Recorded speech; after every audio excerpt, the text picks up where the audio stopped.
Con Francisco Rocha. Diálogos. Diálogos. Buenas tardes, amigos, estamos iniciando diálogos. Les habíamos informado el día de ayer que nos acompañarán el economista Jaime Carrera y el doctor Luis Calero.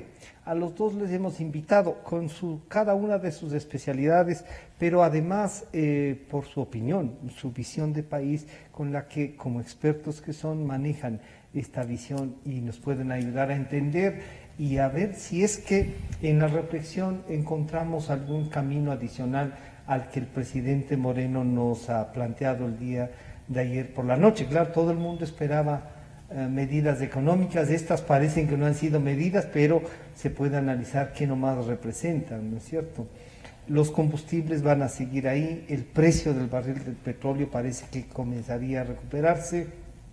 Bueno, vamos a descubrir todas estas cosas con nuestros invitados.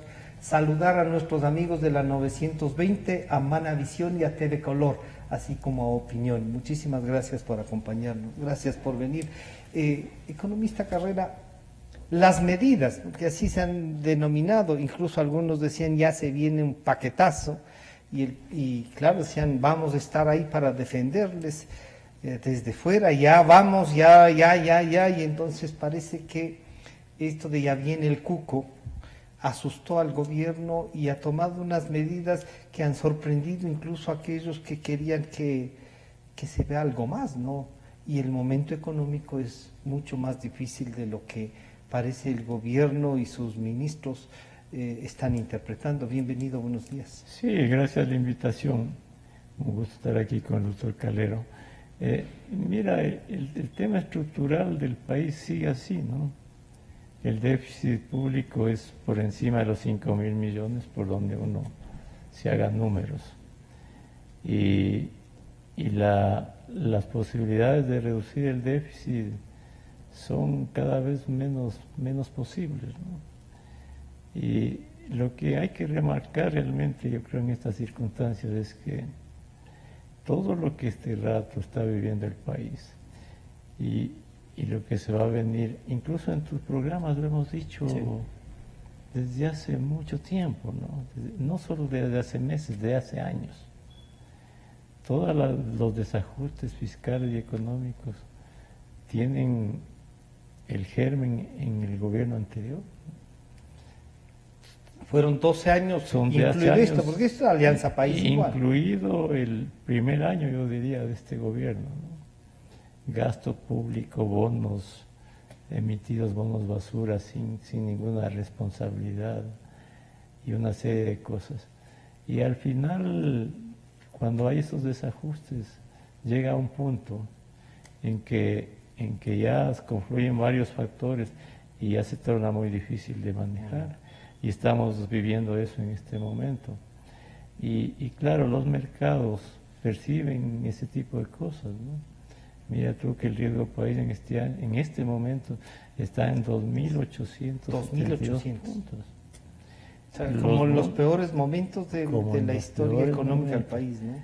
Y es tan extremo el problema que hay personas tenedoras de bonos que lo están vendiendo a 40 centavos de dólar. Dicho de otra manera, quien compró un bono en $100, hoy le venden a 40 centavos, ¿no? Entonces hay un descuento. Ahí hay 60 puntos que están en descuento, pero que alguien podría querer hacer un negocio con eso. Y alguien podría querer, y a veces piensa mal y acertarás, ¿no? De adentro y de afuera. También. Porque si el gobierno, que yo creo que no debe y no lo va a hacer, caer en default en el pago de la deuda, porque no tiene sentido caer en default en el pago de la deuda. Seguramente va a pasar este momento y en 3, 4 meses los bonos volverán a estar a 60, 70 centavos. Y esta no es una oportunidad para, en una especie de renegociación de deuda, volver al Club de París, aunque la gente dice, no, otra vez lo mismo, para intentar aprovechar que están al 40 sí, y comprar nosotros mismos. Y sería algo lícito de parte del gobierno. Forma de obtener unos 2.000, 3.000 millones, aunque uno dice en estas Claro. carreras, pero si Bueno. encontrase alguna forma, Se evita de pagar el compra próximo año, 40 ¿no? centavos y baja el stock de deuda de manera importante, Todos 3.000. que sería una buena medida. Pero al margen de eso, en cuanto a las medidas del gobierno, el gobierno pretende en todo este conjunto de cosas, entre más ingresos y menos gastos, lograr un alivio de 2.250 millones de Que es dólares. lo que más Que o es lo menos que ha cuantifique planteado el gobierno. ¿no? Pero si uno mira con objetividad, ingresos dice 220 millones de dólares por el 5% de impuesto a los vehículos. Esto puede o no ser correcto, lo que sea, pero no es estructural, no es un ingreso estructural, que además necesita ley Aprobarse por la de Asamblea. la Asamblea. Luego dice el 0.75% de retención de impuesto a la renta, que sería un adelanto de la retención. Ese sería su flujo de caja, pero no un ingreso. O sea, estás permanente. monetizando un impuesto, nada más. Un impuesto, una retención. En eso el gobierno dice que va a obtener 400 y algo más de millones de dólares, que sería flujo, no es algo permanente, que también necesita ley. También necesita aprobarse. Ley del Congreso. Esto del 0,5 es, ¿no? 0,75 es de las retenciones, que es un pago adelantado, anticipado. Claro, es una suerte de pago anticipado porque es retención del impuesto a la renta, ¿no? Retención. Luego dice a los servidores públicos, los que ganan hasta 800 dólares no se les despediría nada. Los que ganan de 801 a 1500 se les grabaría un aporte del 4%. Pero por un año, del 4%. Claro, del 4%. Y pasado 1.501 sueldo en adelante, 8%. Eso dicen que puede rendir 226 millones. Y por el lado, y si tú ves esto, estos no son ingresos estructurales que No, necesita el país, son soluciones parches, que además dependen de la Asamblea. Y luego por el lado del gasto, dice, van a reducir 800 millones en bienes y servicios. Ahí lo que no le dicen al país es que dentro de estos 800 millones está un supuesto ahorro de 450 millones que bajaría en importación de derivados por un precio menor del precio del petróleo. Eso no significa ahorro del gasto público, sino son menos recursos para importar derivados por la baja del precio. Entonces, la reducción en bienes y servicios sería 350 millones, que no sé si lo puedan hacer porque ya en el presupuesto de este año ya está implícito una reducción de unos 200 millones en bienes y servicios. Así es que eso... Pero ahí se habla y ahí hay un peligro de varias empresas proveedoras de servicios al Estado que no les pagan del año pasado y que están a punto de quebrar. Es que la historia de la deuda flotante es inmensa, ¿no? El año anterior quedó por pagar 1.800 millones de dólares, entre esos los proveedores, y muchas deudas más. Y luego dicen van a reducir inversión 600 millones de dólares. Eso lo pueden hacer. Entonces, si uno mira todo esto, es demasiado frágil, ¿no? Porque el gobierno, por diversas razones... ¿Tú no dirías que hay por lo menos la intención de... No. O sea, ¿se puede valorar en algo esto? Sí, no, sin duda que se puede valorar. Yo creo que la intención es sobrevivir de cualquier manera hasta entregar... Para entregar el gobierno el gobierno. Sí, gobernar en es serio. Absolutamente claro. Porque además de esto, está planeando el gobierno obtener unos 2.000 millones de créditos, creo que con la China o porque no hay otra manera. El Fondo Monetario no les va a dar créditos, aparte de lo del programa. Lo que el Fondo Monetario les podría entregar es algo de ayuda emergente por el coronavirus, que tienen unos fondos de contingencia para todos los países. Claro. Y algo podría llegar al Ecuador. De parte económica, ¿no? Y ya tomando en cuenta, visto desde el lado petrolero, ustedes han sostenido desde hace algún tiempo que lo indispensable era comenzar a que funcione la empresa petrolera.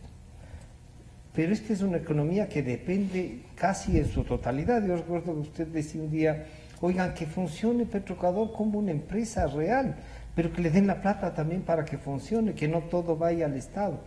Pero si encima de eso le vamos a quitar lo que está yendo esta economía que Jaime Carrera nos acaba de plantear, puede ser un desastre.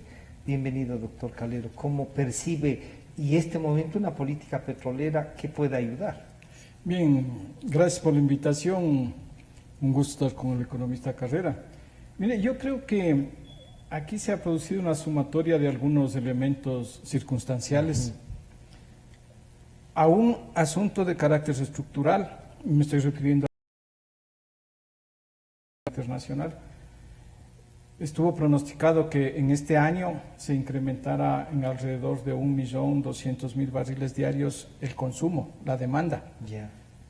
Pero también estuvo pronosticado que los países que no eran miembros de la OPEP, como por ejemplo Estados Unidos, Canadá, Brasil, México, incrementaran su producción en alrededor de 2 millones de barriles diarios. Entonces se producía un desequilibrio oferta-demanda tomando en cuenta a los países de la OPEP y los aliados. Eso hasta antes del coronavirus. Claro. Entonces ello obligaba a que OPEP más aliados tuvieran que reunirse para acordar una nueva reducción de la producción y así mantener el precio del petróleo en una banda de unos 55 a 60 dólares por barril. Deviene el problema sanitario de la China y obviamente la China con 15 millones de barriles diarios de consumo produce 4 e importa 11. Entonces obviamente se contrae nuevamente la demanda de petróleo y se produce otro desfase. Ello obligaba que a más de los ajustes sin coronavirus tenían que ver otro ajuste adicional. Entonces se estaba hablando de un recorte sobre 1,5 millones de barriles diarios adicional. Claro, que ya se había planteado. Ya. Rusia tenía que contribuir con su cuota de reducción y surge un inconveniente fundamentalmente entre Arabia Saudita y Rusia. Y Rusia dice, no más recortes, mi economía no da para eso. Por ahí leía en algún dato, el aporte de los hidrocarburos al PIB de Rusia está en el orden del 16%. Entonces para ellos es sensible y demasiado sensible los ingresos petroleros. Y además que se juegan por abajo un sinnúmero, ¿no es cierto?, de intereses, aristas geopolíticos. Incluso, claro. Bien, inclusive algún analista trajo el escenario a América y a Centroamérica y le metió a Cuba y le metió a Venezuela, etcétera. Bueno, yo no llego muy por allá. Entonces, Rusia dice no, más recortes, rompen el diálogo y Arabia Saudita propicia una guerra de precios primero y comienza a vender petróleo, su petróleo, con descuentos de más de $10 por barril y comienza a captar clientes, los propios obviamente, claro, que comienzan a comprarle más urgentemente.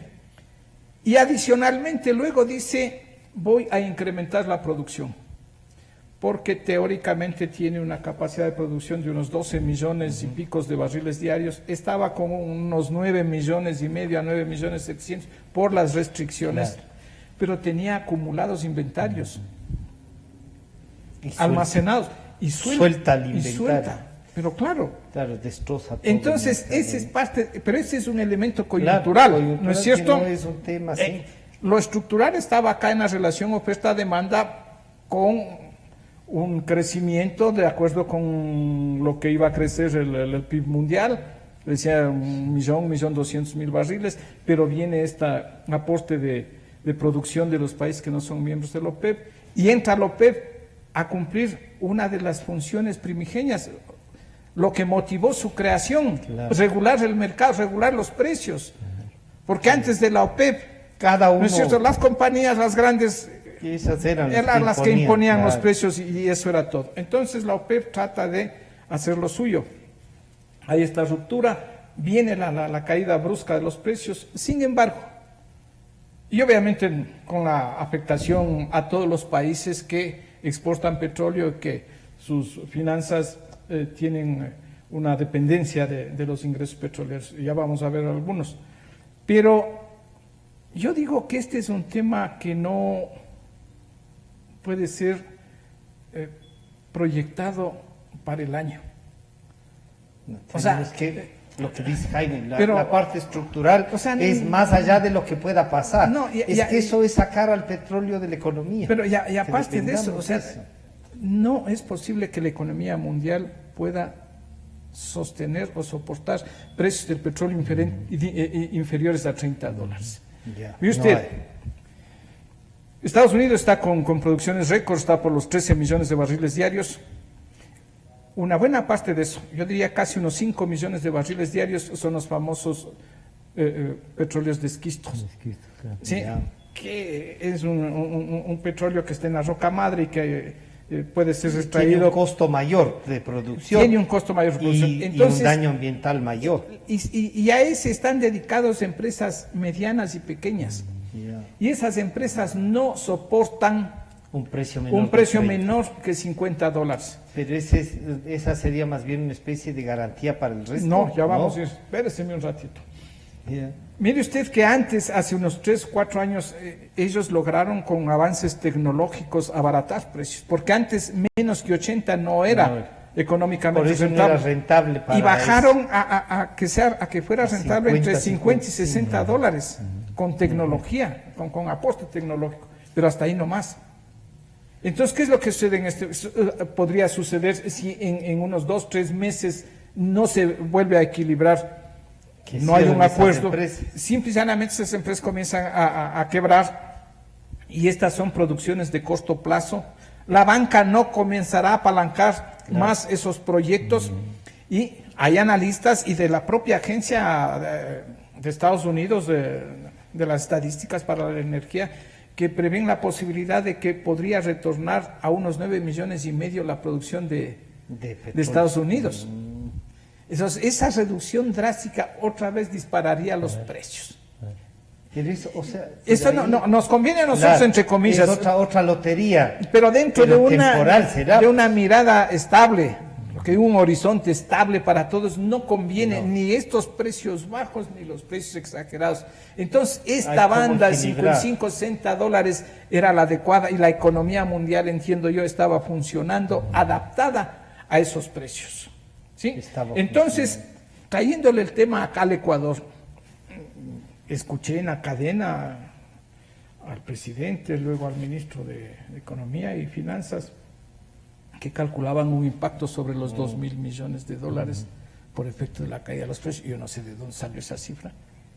Deben haber hecho el cálculo al día y proyectado el todos año. Los 365 días. Tengo la impresión de que no entienden esto. Entonces, lo que siempre hemos recomendado, lo que hay que ver es el promedio, ¿no es cierto?, para el año. O sea, no puede tomarse estos picos como del día. Pero claro, no. Usted ve como ayer se recuperó el 10%. Ahora ha bajado un poquitín más y comienza aquí un sub y baja un sub. Pero lo uno que tiene que mirar es, ¿no es cierto? O sea, hasta ver cómo llega Jaime, esta que es la política real, digamos, del día a día del petróleo, pero si calculas, como dice el doctor Carrera, el pico más bajo y te proyectas, primero, sí es una irresponsabilidad. Sin duda. Y segundo es no conocer lo que están. La política estructural se ha ido por un lado este rato y se va por esto que tú denominabas unos parches. ¿Qué hacemos? ¿Estará el gobierno solo pensando pasar? Y si tenemos una proyección, como nos dice el doctor Calero, vean, esto sí va a volver, van a volver a equilibrarse en 1 o 2 meses, y recuperas eso, pero eso no nos soluciona el problema que con los precios anteriores el país ya tenía. Sí, no soluciona, y además es cierto, es decir, cuando hay unos shocks de caída como estos, después del precio se recupera. Y habría que ver, yo creo que en 2 o 3 meses este asunto se va a normalizar y luego habría que ver el promedio de todo el año, ¿no? A ver Ahora, si llegas a un promedio de 45 de de 40, los propios 45, 50. a lo mejor, ¿no es cierto? Puede estar por allí. No Ya. se sabe. La Claro. verdad es que en esto decir algo es... Pero lo cierto es que hay que ver el promedio. Ahora, el año anterior el gobierno exportó alrededor de 140 millones de Sí, barriles. sí, sí. Entonces, quiere decir que por cada dólar de exportación son 140 millones de dólares al año. Pero en el año. Si es que la caída fuera del 10% continua durante todo el año, quiere decir que hay menos 1.400 millones de dólares, pero de una manera continua. Claro. Pero mira, yo quiero tocar más bien un tema más bien de fondo, ¿no? Es lo que pasa en el país realmente Ya. en los últimos 50 años, ¿no? Siempre estamos con estos shocks de subidas del vaivén precio, de al vaivén, cómo ¿no es viene, cierto? sí, sí. Entonces, sube el precio del petróleo, nos gastamos, consumimos todo y nos endeudamos. Baja el precio del petróleo y vienen los shocks que se unen a otras cosas. Claro. Y así ha sido Se antaño. vuelven una- Ahora se une este shock con lo del coronavirus, etcétera, etcétera. Ahora, yo quiero recordar, después de la crisis del 99, ¿no? En el año 2001 se sacó la ley de responsabilidad fiscal, ya en dolarización. Claro. Y esa ley decía que el gasto público debe crecer al ritmo de lo que crece la economía y la inflación. Razonable, Claro. ¿cierto? Que deben haber fondos de ahorro. Se iniciaron. El Se iniciaron los el fondos de eléctrico eran, sí. Que la deuda 3.500 pública no millones debe- Y 1.168 de electrificación. Casi Exacto, 5.000 que la millones. deuda pública no debe pasar del 40% del PIB. Claro. Y se puso ahí Y algo cambiaron fundamental. ahí para variar la... Había una regla que decía que tenemos que reducir el déficit no petrolero para dejar de depender del petróleo y que en 20 años no íbamos a depender del petróleo. Esa era una regla fundamental. Y se logró Claro. bajar como 4 o 5 puntos. Imagínate, solo imaginemos el país si hubiésemos seguido Con esa... con estas normas. Hubiésemos tenido una economía sólida, hubiésemos tenido fondos de ahorro de unos 15.000, 20.000 millones de dólares, hubiésemos tenido no una habríamos deuda tenido que contratar razonable. deuda para la Entonces, electrificación. lo que quiero decirte es que el Ecuador no ha sido capaz de tener cuentas ordenadas y una economía ordenada y dejar de depender del petróleo. Si uno mira en los últimos 50 años, Francisco, siempre ha habido déficit comercial no petrolero. Es decir, se importaba más de lo que exportamos en la parte no petrolera. Y siempre, todos los años, el déficit comercial no petrolero se ha cubierto con un saldo positivo de la balanza comercial petrolera. Siempre. Entonces, secularmente estamos dependiendo del petróleo, tanto en la parte comercial, de la balanza de pagos, como del fisco.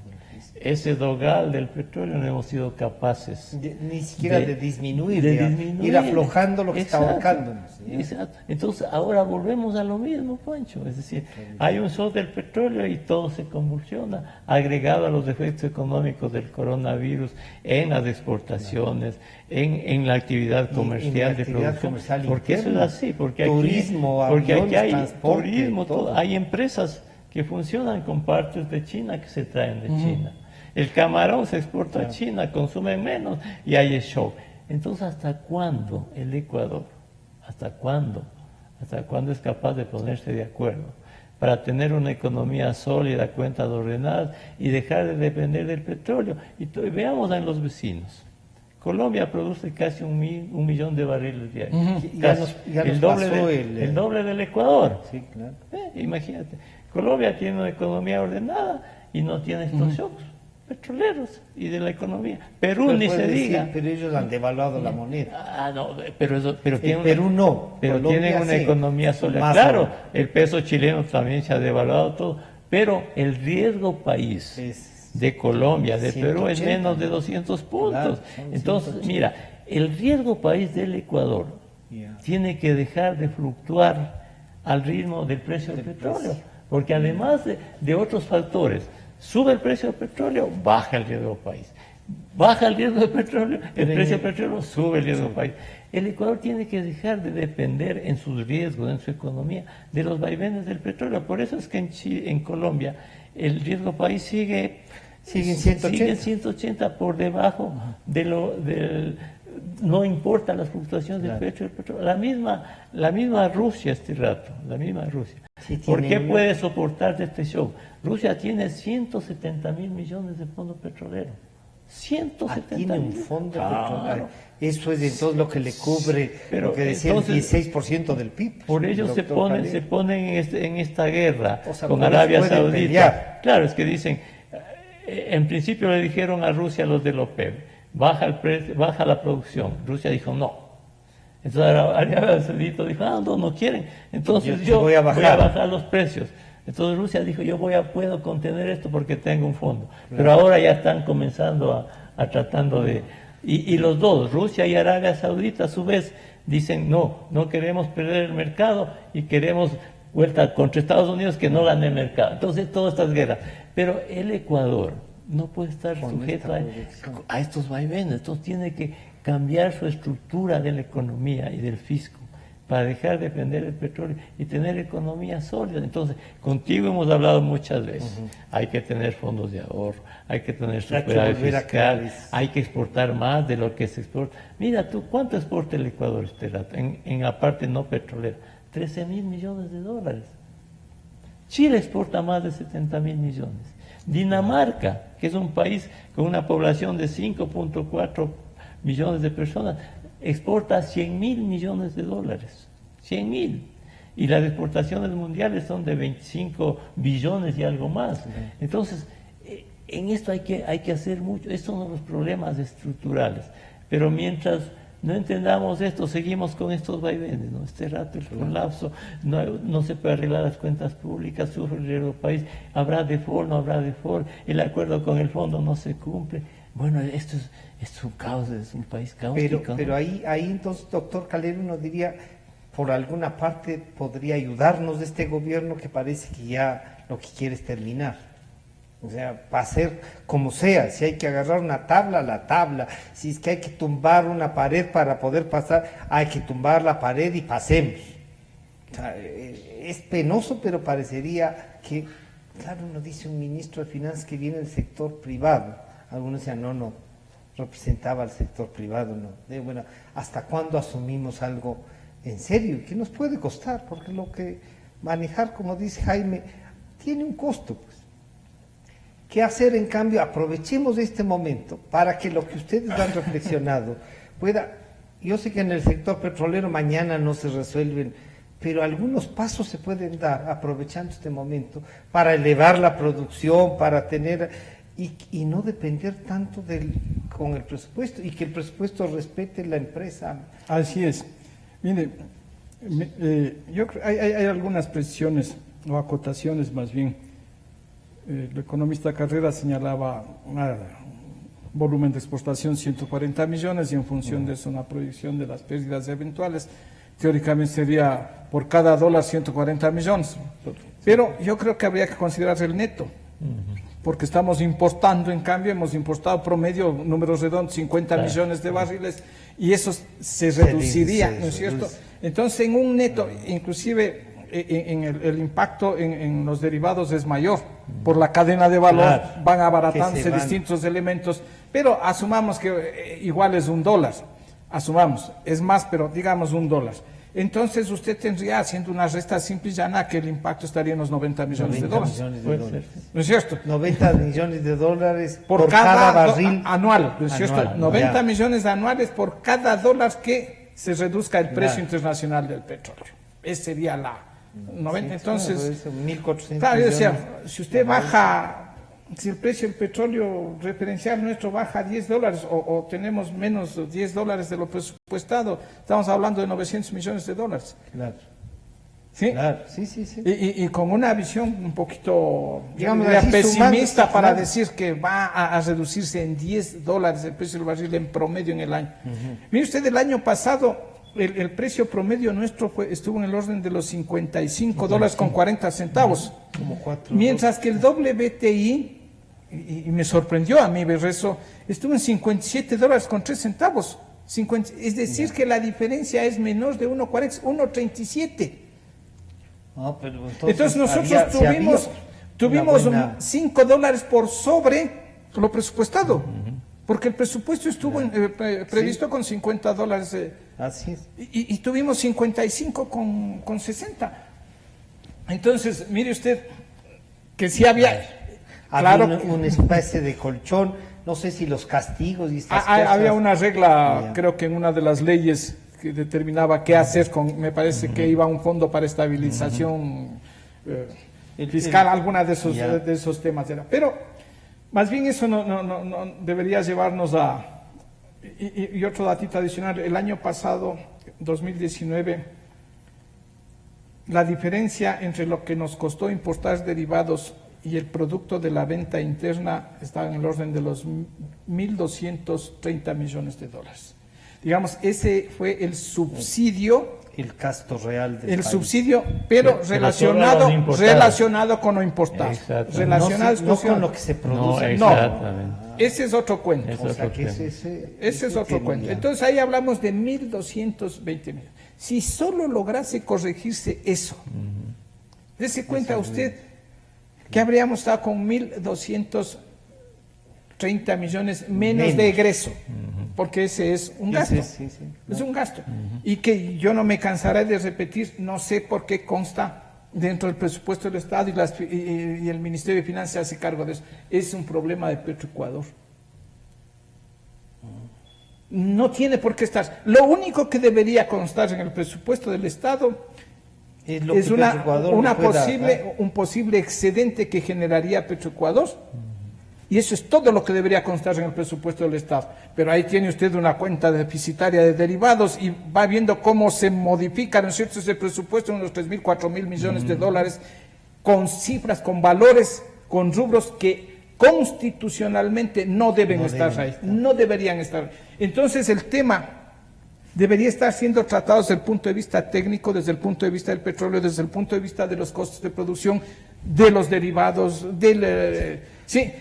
La organización de la economía, como reclama Jaime Bien, desde hace entonces ahí voy a contestar su pregunta. Mire, el Ecuador obviamente no tiene nada que hacer, no es determinante para en fijación el tema de precios precios internacionales, no Nada, tiene nada. absolutamente nada.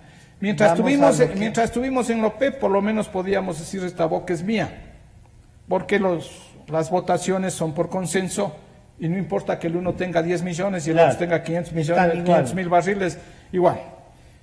Pero la otra variable que toca manejar es la de la producción.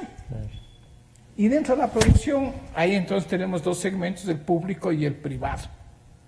Y hay una mixtura oculta, porque en el gobierno del economista Correa se produjo una mixtura que con el discurso nacionalista izquierdista ocultó una realidad. Y la realidad es que más del 60% de los campos que nominalmente opera Petroamazonas tienen la presencia de compañías privadas bajo los denominados contratos de servicios prestación, específicos integrados con financiamiento. Encima de eso es Más una del inversión de 60, ellos. no, es que ellos entran a Claro. hacer la inversión Ya. y tienen una tarifa, Ah, etc. ya. No es como los otros, como esos contratos de prestación Venga, de pues. servicios que migraron de los contratos de participación a contratos de prestación de servicios, que es empresa privada pura, más o menos hablamos ahí, ellos producen unos 110.000 barriles diarios, que es producción pura de privada. Acá es una mixtura. Entonces yo digo que lo lógico es que por lo menos se garantice la producción actual, los niveles actuales, hablemos de unos 534 a 540.000 barriles, dotándole de los recursos obviamente a Petroamazonas. Menos mal que en ese listado que ha mandado el ministro de Finanzas está para la- que les no está retiren para las- que les retiren. no está Petroamazonas, Sí está. Petroecuador está. Eso, Petroecuador. Petroecuador está, Petroamazonas no consta. Y dije, bueno, Pero ya le quitaron antes. por lo menos yo dije, Sí, ya. por lo menos, claro, Ya. no, es que eso le han recortado el presupuesto desde hace fecha. Pero bien, yo digo, lo menos que debe garantizarse es eso, pues, Para que puedan producir. para producir, claro, es lo uno. Y lo otro es que las autoridades, la propia Petroamazonas y las autoridades de control tienen que revisar los contratos que tienen suscritos. Acuérdense que hubo un par de rondas, Oil and Gas e Intracampos y no sé cuánto por aquí, por acá. Campos menores era la una. Antes se llamaban campos marginales, pero como era cambio de época le cambiaron el nombre, nombre, ya campos está. menores, ya Ya. está. Bien, las compañías que firmaron esos contratos se comprometieron a determinadas actividades Y entre ellas a montos incrementar de inversión la para necesidad. incrementar la producción. Y tanto esos como los otros contratos tenían también una obligación de incursionar en proyectos de recuperación mejorada, que se llama. Es decir, en los campos actualmente en producción. Pero eso sería en proyección al futuro. Pero Nos estamos, puede- este es el futuro, Este es el- porque claro. esos contratos Ya. se firmaron hace años. Y entonces Se pueden lo que revisar debe y- hacer, debe urgentemente hacer las autoridades de control, la Agencia de Regulación y Control, el Ministerio, Petroamazon, quien quiera, entre y revise esos contratos, cómo están, En el nivel cómo de están las cumplimiento. inversiones realizadas por las compañías. Ya. ¿Han cumplido o no han cumplido con las inversiones que se comprometieron? Las actividades en pozos. Mire, un dato, no es mío. El difunto gerente de Petroamazonas, Alex Galárraga, a mediados del año pasado, por julio más o menos, presentó un informe de actividades e invitó a varias personas, ¿no? Y tengo el documento. Y él cuantificaba en estos dos tipos de contratos que me refiero de campos menores y oil and gas, que las empresas se comprometieron a realizar 165 actividades en pozos, sea una perforación, sea un workover que se trata de sustituir determinadas partes de un pozo que ya está funcionando, etcétera, etcétera. 165 durante 2018 y 2019. A julio del 2019, de 165 se habían hecho 22. Sí, eso significa barriles de petróleo pendientes de ser explotados. Jaime, hay una posibilidad de echar mano otra vez del petróleo, pero toma su tiempo. Sí. Y la propia negociación, como dice el Eso doctor va a llevar Valera, tiempo. toma su tiempo. ¿Qué hacer A ver. para que no solo el gobierno pase, sino que nos ayude y tome A conciencia ver, de ¿qué- que aquí tenemos que Sí. subir los combustibles? ¿Qué posibilidades tiene el gobierno este No rato de subir, salir sino adelante? liberalizar. A ver, el gobierno está bloqueado. Está bloqueado políticamente, está bloqueado socialmente, está bloqueado económicamente. Este rato la percepción de la economía y del gobierno es de alto riesgo. La tarea del gobierno en este momento, dentro de sus debilidades, es encontrar la forma de cambiar las expectativas, de generar cierto nivel de Darnos confianza. un nivel de confianza y garantía. ¿Cómo ¿ya? hacer eso? En estas medidas que acaba de anunciar, algo va a ayudar. Ya, o Algo sea, va a ayudar, aunque muchas de estas va a depender de la Asamblea. El gobierno ha dicho que ya ha conversado. que esperemos que la Asamblea Es- entienda también. Como que, exacto, es lo que el Porque si gobierno no, puede ellos- hacer, claro. pero ya es algo, ¿no es cierto? Luego, tenemos por otra parte el acuerdo con el Fondo Monetario. El Con lo Fondo cual ya no Monetario, debemos haber cumplido nada. Claro, pero el Fondo Monetario está abierto a seguir ayudándole al gobierno. Tienen que lo más pronto posible tratar de cuadrar las cifras del año anterior, que hasta ahora no las cuadran, Claro.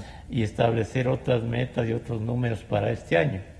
Mientras más pronto ocurra eso, también ayuda a cambiar las expectativas. Paso 2. 3. Las reformas que hay que hacer en el Código de Finanzas Públicas y en la ley monetaria, tiene que este rato, la de Finanzas Públicas ya han dicho que van a enviarla con el carácter de urgente, y luego la monetaria. También el gobierno tiene que moverse en la Asamblea para aprobar esto, que realmente no tiene costo político, porque son cuestiones de gestión más. Eso también puede ayudar a sobrevivir, todo a sobrevivir y cambiar las expectativas. No, Y no el- era perspectiva de avanzar, y sino a el otro sobrevivir. punto, este mes, en este momento, el servicio a la deuda, el pago de amortización de intereses de este año, de este momento, de este mes, son 1.250 millones de dólares. Entre esos, 325 millones del saldo de los bonos 2020 que tienen que pagarse este año. El gobierno, el momento que pague esto que tiene que pagar, y ya debería, algo dijo el ministro de Finanzas, que van a honrar el pago de la deuda, ¿no es cierto? El momento en que pase este mes y se vea que están Sí, honrando pagó. sus compromisos, que se pagó, también va a ayudar. Entonces todo esto, si tú ves, todas estas cosas van a ayudar a cambiar las expectativas, pero vamos a seguir en sobreviviendo, porque seamos absolutamente claros, el gobierno ya no tiene capacidades para hacer reformas estructurales, no tiene ni voluntad, voluntad, porque y la hemos visto. Si es que él quisiera gobernar hasta el último día, debería tener. Pero no lo tiene. Hay de por medio también el problema de Sopladora, ¿cierto? Claro. Entonces el gobierno ha dicho que va a vender Sopladora. Ya. El riesgo país de 2.800 puntos no ayuda, porque el inversionista va a dice querer con ese riesgo va a querer descontar necesito, eso. pero claro, incluso eso y además la valoración mismo de Sopladora. Hay que ver cómo salen en eso, pero tú ves que todas son cosas que tienen y problemas. Soplador estaba desde la época de Correa. Sopladora viene ahí. de la época de Correa, ¿no es cierto? Entonces, con todas estas cosas, el gobierno va a tratar de sobrevivir de cualquier manera. Y lo que tiene que tratar el gobierno es de al menos concretar lo que le puede permitir sobrevivir. Ya. Porque ya no puede hacer más.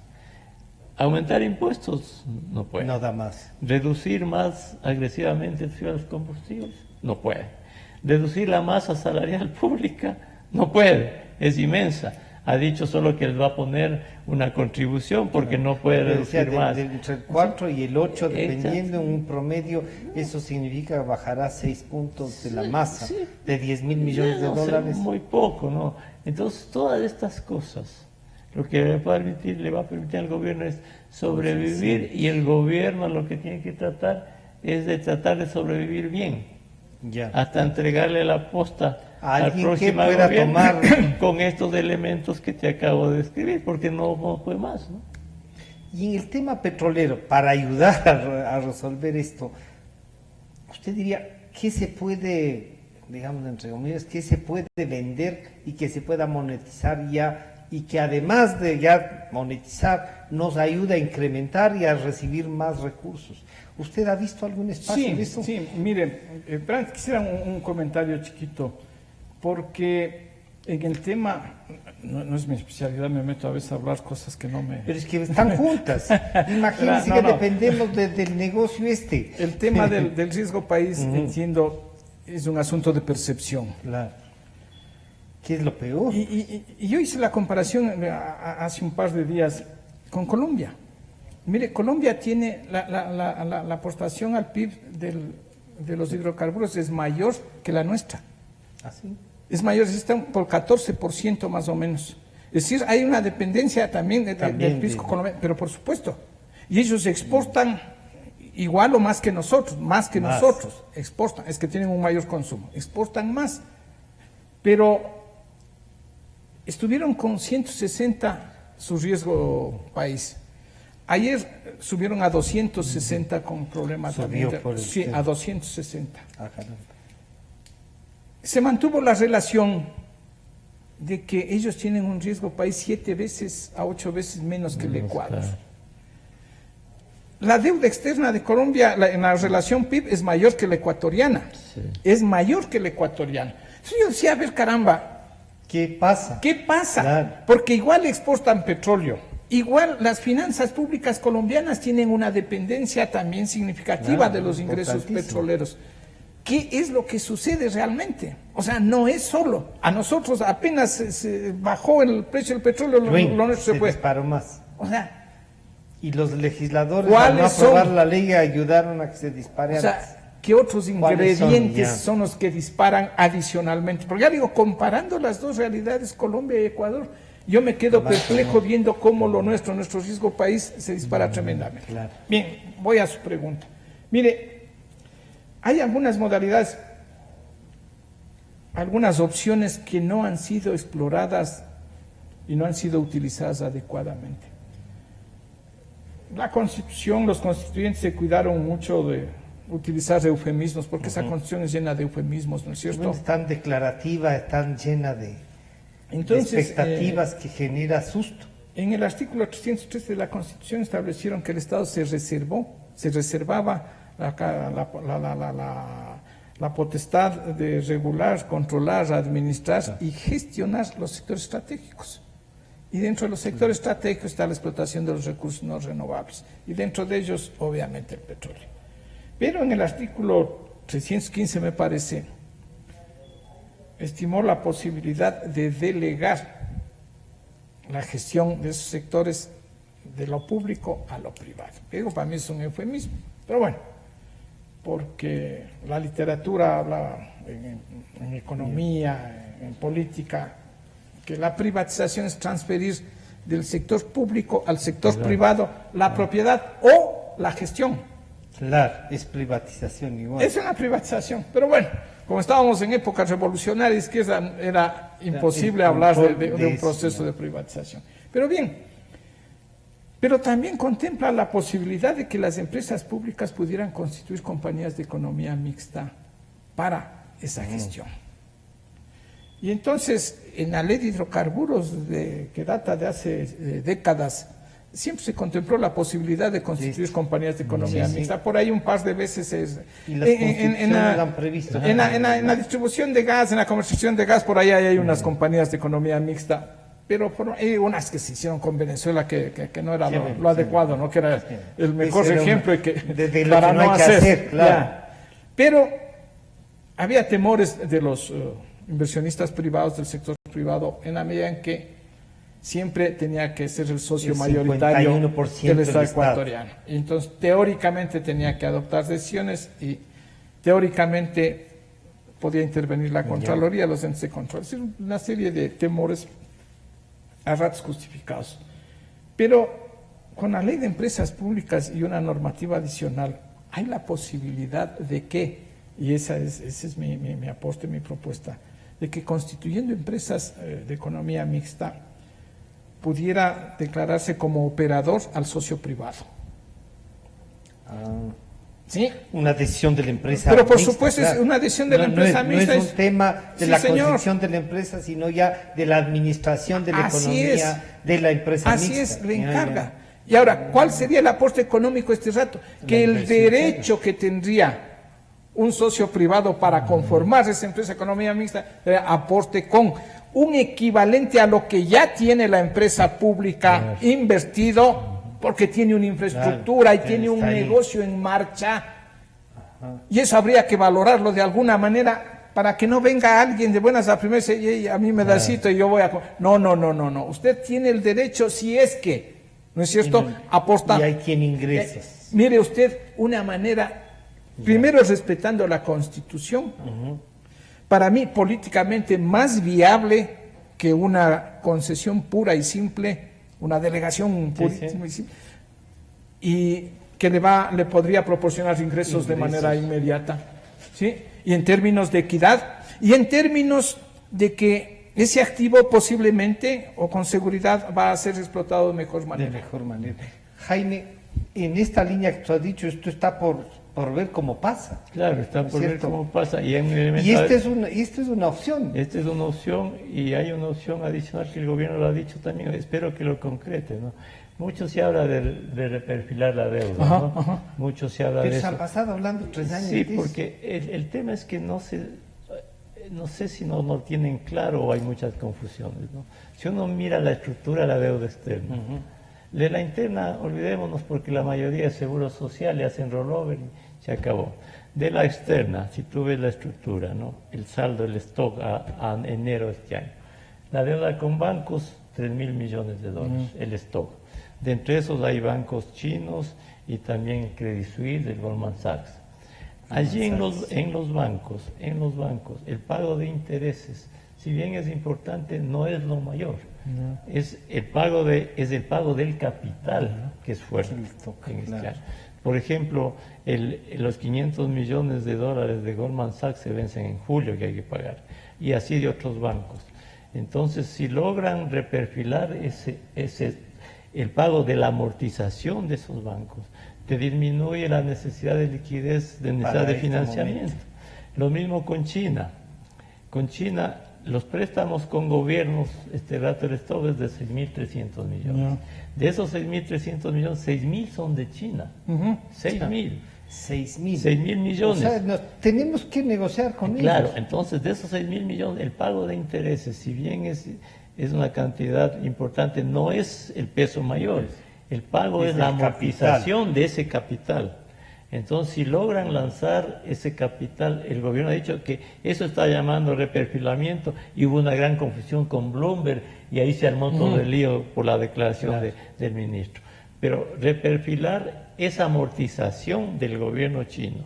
O por ponerle en ejemplos simples, si este año la amortización del gobierno chino es 1.000 millones, la amortización, y lo pasan eso en el futuro a varios años, disminuye la necesidad de pedir más préstamos para pagar. Pero eso no es como volver a contratar una deuda, Es decir, pero darle más plazo, y buscar menos interés. Exacto. Y luego tienes los multilaterales, la préstamos con multilaterales del stock es como 21.000 millones. Y allí tienes el pago de intereses es poco y la amortización es a larguísimo plazo. Luego tienes los bonos basura. Allí tienes 17.700 millones de dólares. Pero los vencimientos de capital son a partir del 2022. El pago de intereses de esos bonos en este año son 1.600 millones. Mira, entonces, dentro de un punto de vista técnico, si vos logras bajar el pago de intereses, bajas el déficit fiscal. Si pagas la amortización, no bajas el déficit, sino bajas la necesidad de financiamiento. Entonces, con los bonos basura, ¿qué puedes hacer? Decir este dato de default. No, primero ya tienes pagado un trimestre. Y segundo, el Ecuador ya tiene una larga historia de default de la deuda. ¿Y qué hemos ganado con eso? Nada. Porque incluso, mira, si se hace un default amigable entre comillas, con los inversionistas, que pueden aceptar incluso un default amigable para el futuro, ¿no? El Ecuador, si llegase en un caso extremo en el futuro a hacer algo de eso, tiene que hacer las reformas estructurales, ¿sí? Para generar ingresos, reducir el gasto y tener cuentas equilibradas, porque no tiene sentido dejar de pagar esto y seguir con la misma mecánica de un gasto. Es absurdo, ¿no? Pero esta idea de poder comprar al 40% este rato, si el gobierno, es posible. Si el gobierno pudiera de alguna manera conseguir bajarse 2.000 millones y te bajas el stock, stock y los gastos. No me extrañaría que el sector privado que tiene recursos, ¿qué puede hacer eso? Eso especulando y razonando nada más. Si tú, Francisco Rocha, tienes $1 millón, para ejemplificar, y vas y este rato compras. Sí, porque tiene mucho más. A lo mejor tiene más. Pero digamos que tiene solo tiene $1 millón. Vas y dices, yo compro al 40%, ¿no es cierto? Claro. Invierto 400 en $1 millón. Exacto, y pasa 4 meses. Y los bonos suben al 60%. Y vendes. He ganado ya. ¿Cuánto te has ganado en 4 meses? Ese es el mercado. Así funciona el mercado, ¿no es cierto? Entonces el Ecuador tiene que ver todas estas cosas y tener economías más sólidas, más estables. Lo que decía el doctor Calero, ¿por qué Colombia, por ejemplo? Si tiene una gran dependencia del petróleo, si todo esto, ¿por qué el riesgo país es bajo? Porque Colombia tiene otros factores. Por ejemplo, el gasto público de Colombia tiene otra magnitud, la brecha, el déficit fiscal tiene otra magnitud. Y controlan también. Incluso, mira, a pesar de que tiene una deuda PIB parecida del Ecuador, porque siendo un poquito menor, creo que es el 50%, el pago de intereses de esa deuda es notablemente menor que el que Ecuador. nosotros estamos al 11 y están al 6. Claro. Y Colombia tiene acuerdos comerciales, tiene otra estructura de exportaciones, tiene una trayectoria de buen manejo económico durante varios años, ha logrado tener una inflación baja con moneda propia, lo que exige otras responsabilidades. Entonces hay muchas cosas que el Ecuador tiene que hacer. Lamentablemente estamos en esto, ¿no? Y este es el país. Entonces no se le puede atribuir, por lo tanto, al precio del petróleo todos los males. Claro. Entonces, ese es uno de los errores fundamentales en los que estamos incurriendo. Se bajó el petróleo, se fregó la economía. Señor. No, la economía ya está. Todo el riesgo país le estamos atribuyendo al precio del petróleo. Y no es eso. Lo que hay, compartan, no entreguen. Esa es una de las. Y lo otro, vean, iniciemos. ojalá el gobierno entendiera que no solo pasar, sino Si no, llegar, ¿no es hacer cierto? algo, ¿no? Alguna base. Alguna base. para... Muchísimas gracias por acompañarnos. Han estado con nosotros el doctor Luis Calero y el economista Jaime Carrera. Ustedes ven, más allá de lo que pueda hacer el gobierno, creo que lo que podemos es darle idea, sugerirle un poco, hacer de que el ministro de Finanzas y los otros ministros reaccionen. En el de Energía comienza uno nuevo, que todo lo que ha reflexionado nos ayude también a aplicar en el ejercicio del cargo, ¿no? Porque a veces desde la opinión, yo me acuerdo del ministro de Finanzas daba una cantidad de ideas y no le hemos visto ninguna de esas, por lo menos en acción. Ojalá el ministro de Energía sí cumpla también con alguna de las ideas que nos dio. Esperemos por bien del país y que el Congreso, la Asamblea Nacional, responda a esto. Agradecer a Manavisión, a TV Color y a Opinión, así como a nuestros amigos de la 920 AM. Este programa estará a disposición de ustedes nuevamente a partir de las 3 de la tarde. Muchas gracias. Gracias a ustedes. Sentimos lo que la gente siente.